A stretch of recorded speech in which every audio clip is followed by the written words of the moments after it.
So it's a pleasure being here once again, and all the glory go to God for waking each and every one of us up to see another day. And today, all scriptures will be read from the King James Version Bible, and I would like to speak about free will offerings, vows, or pledges will give you the winning edge.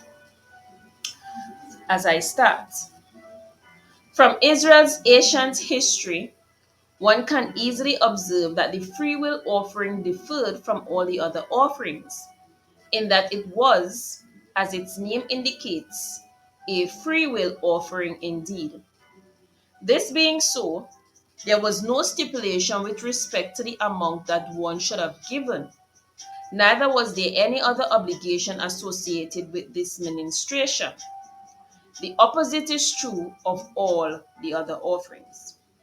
Nevertheless, notwithstanding the freedom and liberty associated with this offering, as its very name suggests, this was the said offering that God used to procure the necessities to build the tabernacle in the wilderness, as Exodus chapter 25, verses 1 to 29, and Exodus chapter 36, verse 3 indicates.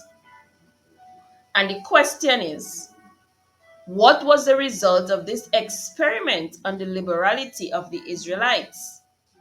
And the answer to that question is, the Bible speaks for itself. So I'll be reading from Exodus chapter 36, from verses 5 to 7 to answer that question. And the scripture goes like this, verse 5. And they spake unto Moses, saying, the people bring much more than enough for the service of the work which the Lord commanded to make. And Moses gave commandments, and they caused it to be proclaimed throughout the camp, saying, let neither man nor woman make any more work for the offering of the sanctuary. So the people were restrained from bringing, for the stuff they had was sufficient for all the work to make it, and it's too much. So that was Exodus chapter 36, verse 5 to 7. Now, the question I would like to ask is this: can you believe this without being moved to exercise like liberality? Neither should we fail to admire Moses for commanding the cessation of the building fund. Would to God we all took cognizance of both. If we do, we shall all be better off spiritually and materially. Of this I am very sure. Then, when Ezra, a scribe of the law, spearheaded the rebuilding of the demolished temple at Jerusalem, the freewill offering was also the vehicle which was used to acquire the necessities to accomplish that task. This fact can be verified by looking at Ezra chapter 1, verse 7, Ezra chapter 2, verse 68 to 69, Ezra chapter 3, verse 5 to 7, and Ezra chapter 7, verse 16. And from Ezra chapter 6, verses 14 to 15, we know that that mission was successfully accomplished. From these examples, brethren, the Church of Jesus Christ can learn a great deal about giving. Can't we? Of course, we can and should. Now, unlike the free will offering, which did not require that the donor give a specified amount, the vow or pledge, on the other hand, differed in that once a vow or pledge was made by someone, God expected that individual to keep his or her undertaking. Brethren, the seriousness of this offering can be gleaned by observing what God inspired Solomon to write concerning it. The following is self-explanatory, and I'll be reading from Ecclesiastes chapter 5, verses 4 to 6. And the scriptures goes like this from verse 4. When thou vowest a vow unto God, defer not to pay it, for he had no pleasure in fools. Pay that which thou hast vowed. Better is it that thou shouldest not vow than that thou shouldest vow and not pay. Suffer not thy mouth to cause thy flesh to sin, neither say thou before the angel that it was an error. Wherefore should God be angry at thy voice and destroy the work of thy hands? So that's Ecclesiastes chapter 5, verses 4 to 6.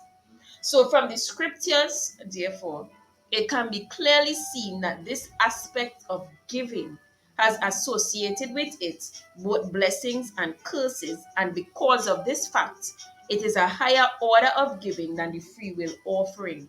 Moreover, it has attached to it even greater blessings than the free will offering. For by this offering, one's fidelity, integrity, and faith comes into sharp focus. End time saints, it is possible that the financial straits in which some believers find themselves may well be linked to unkept vows or pledges.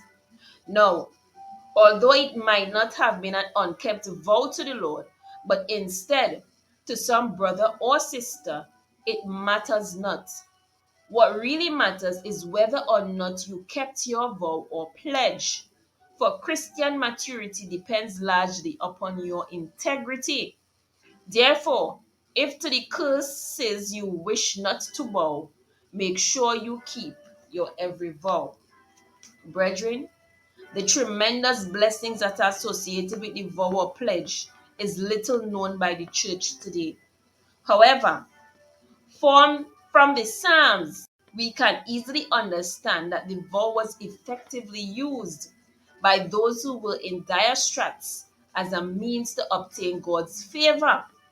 The following, accordingly, highlights. So I'll be reading from Psalm chapter 66 from verses 13 to 14. And verse 13 states, I will go into thy house with burnt offerings. I will pay thee my vows, which my lips have uttered, and my mouth had spoken when I was in trouble. Now, the fact that God desires his people to use this type of ministration can be gleaned from the following. Vow and pay unto the Lord your God. Let all that be wronged about him bring presents unto him that ought to be feared. So that's Psalm chapter 76, verse 11. Dearly beloved Christian brethren, this issue of abundant living to which most Christians aspire is surely not a trivial matter. It calls for consistency, and that in turn requires great integrity.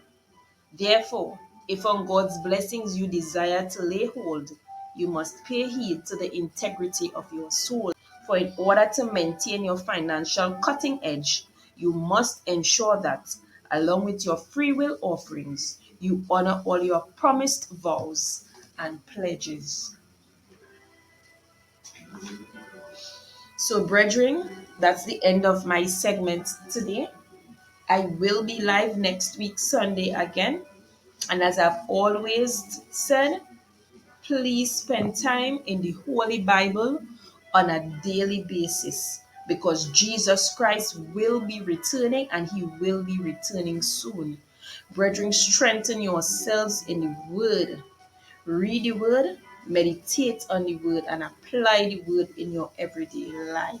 Surround yourselves with people who can strengthen you, not persons who will be able to take you back to where you came from. Brethren, this is the end of my segment. Have a safe and productive week. Remember, Jesus Christ loves you. I love you. And bless.